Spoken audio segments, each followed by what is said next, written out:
The Norfolk wind howled across the sprawling, frozen expanse of the Sandringham Estate, rattling the centuries-old windowpanes of the Grand Library where the heavy oak doors remained securely, ominously bolted from the inside. It was a bleak, overcast Tuesday in the dead of winter, a season when the British royal family traditionally retreated to their private country sanctuary to escape the relentless glare of the public eye. But this year, the tranquility of Sandringham was nothing more than a carefully constructed illusion, masking a storm of historic proportions. Inside that warmly lit, book-lined room, a high-stakes drama was quietly unfolding, one that would irrevocably sever the remaining financial and emotional threads binding Prince Harry to the house of his birth. At the epicenter of this clandestine summit sat King Charles III, flanked by his most trusted legal advisors and senior estate managers, orchestrating a maneuver months in the making. The agenda was simple, brutal, and entirely confidential. The complete and permanent restructuring of Princess Diana's remaining private legacy, effectively closing the door on any future claims, properties, or liquid assets associated with the late Princess of Wales from ever reaching her younger son across the Atlantic. To understand the magnitude of what transpired behind those closed doors, one must cast their mind back to the tragic summer of 1997, when the world stood still following the devastating car crash in the Pont de l'Alma tunnel in Paris.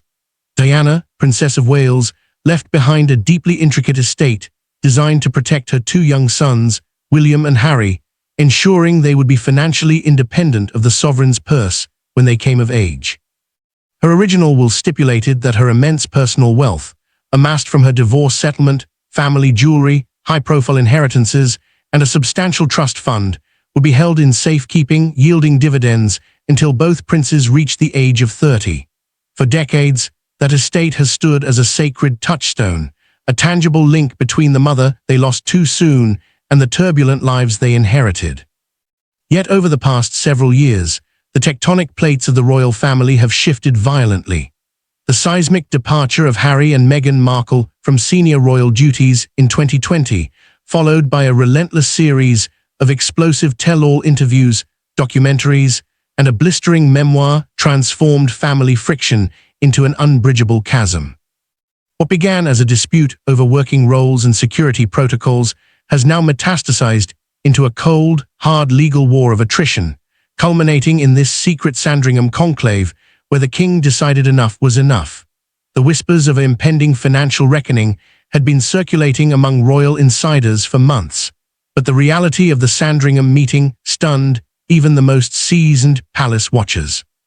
King Charles, historically known for a certain sentimental attachment to family property and an aversion to radical confrontation, has hardened considerably since ascending the throne. Surrounded by the crushing weight of modernizing a 1,000-year-old institution while managing his own ongoing health battles, the monarch has increasingly prioritized the preservation of the crown's integrity and financial autonomy above all else.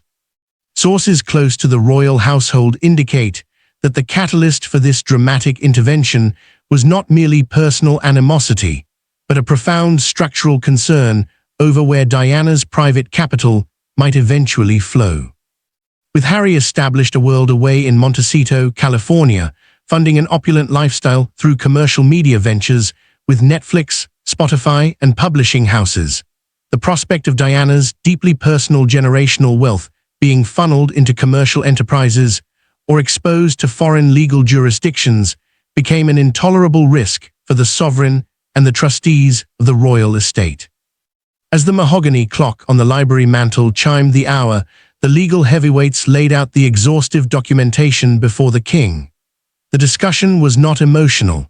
It was clinical, cold, and calculated with the precision of constitutional lawyers who specialize in protecting ancient principalities from modern fragmentation. Diana's estate, while largely distributed upon the brothers turning 30, still retained complex overlapping trusts, historical property provisions, and residual assets that required continuous royal oversight and administrative discretion.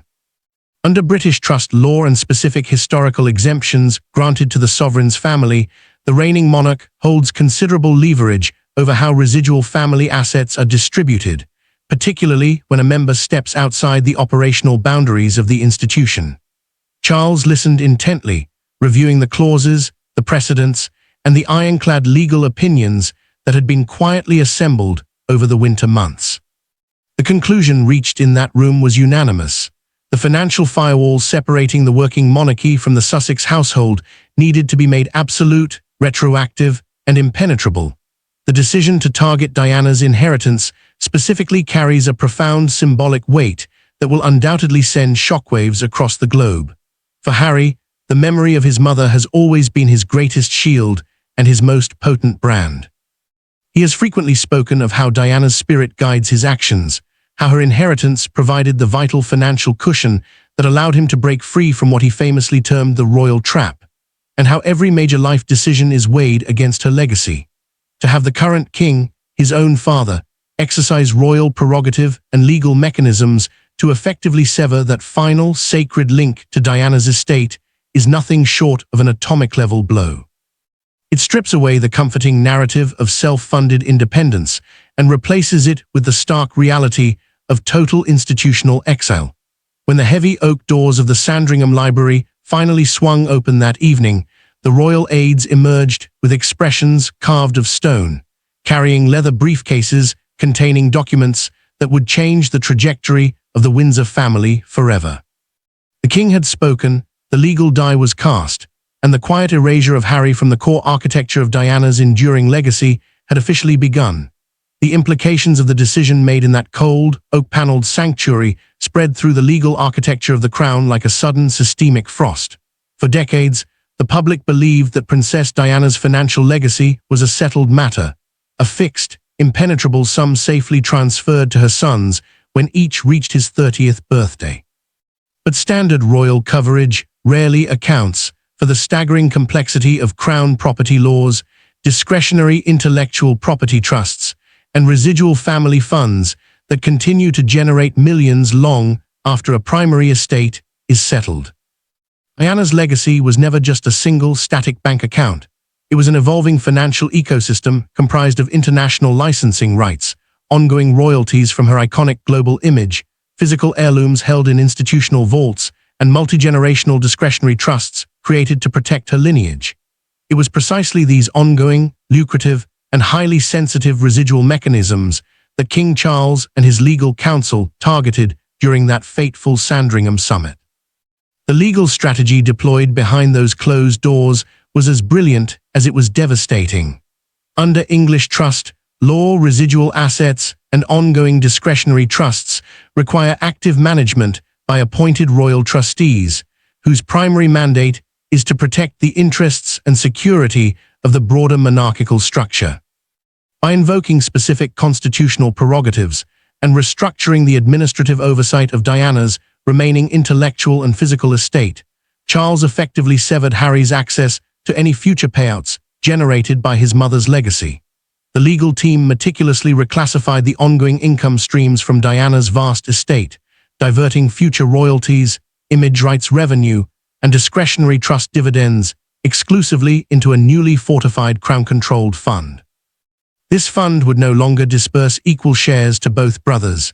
Instead, it was tied directly to active service to the British monarchy, permanently isolating Harry from the wealth his mother had intended to shield her children, to ensure the maneuver was legally bulletproof against potential challenges in California courts. The monarch's attorneys constructed a formidable legal wall. The meeting involved precise adjustments to the governance of the duchy and the private royal trusts that oversee family assets, systematically closing every loophole, and historical provision that Harry's legal team might leverage. Documents were drawn up to reassign the custodianship of Diana's vast personal archive, including priceless historical jewelry, private correspondence, and unreleased personal effects, putting them under the permanent protection of the royal archives at Windsor Castle. This meant that not only was the financial tap turned off, but Harry's ability to loan, exhibit, or monetarily leverage his mother's personal historical artifacts for external media projects was instantly neutralized. The move effectively disarmed the Duke of Sussex's commercial independence at its very source.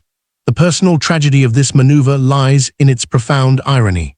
When Harry and Meghan made their dramatic exit to California, it was Diana's initial inheritance that funded their transition, paying for their early security detail and providing the capital required to establish their new life in Montecito. Harry himself openly admitted in global television interviews that without his mother's money, the couple's break from the institution would have been impossible. However, by relying so heavily on that legacy to launch a commercial campaign that repeatedly targeted the senior royals, Harry inadvertently signaled to palace strategists where he was most vulnerable. King Charles realized that as long as the Sussexes had access to the perpetual wealth generated by Diana's residual estate, they remained financially untethered from the crown, capable of wagging an endless public relations war without institutional consequence. Cut off that perpetual flow, and the dynamic changes overnight. As the late evening darkness swallowed the Sandringham grounds, the physical reality of the decision began to take shape. Courtiers were instructed to update the official registry of royal trusts, marking a definitive line between active working royals and non-working family members living abroad. The king's decision was not made out of malice, but out of a stern, unyielding sense of monarchical duty, a conviction that individual family members cannot harvest the financial rewards of royal heritage while actively discrediting the institution that creates its value.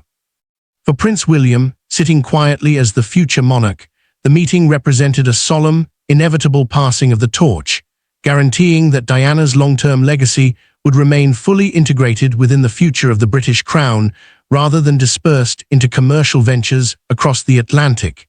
Yet, thousands of miles away in the sun-drenched enclave of California, the storm was only just beginning to gather. Unbeknownst to the Duke of Sussex, as he went about his routine, the financial bedrock under his feet had just been fundamentally altered by a few swift strokes of his father's pen in a remote Norfolk library. The stage was now set for an unprecedented constitutional and personal showdown, one that would force the self-exiled prince to face the terrifying reality of true financial isolation, permanently severed from the historic legacy of the mother he loved, and left to navigate the brutal world of commercial media without the ultimate safety net of the royal family. When news of the Sandringham Directive finally filtered through the highly secure channels connecting London to Montecito, the reaction inside the Sussexes' sprawling estate was nothing short of catastrophic.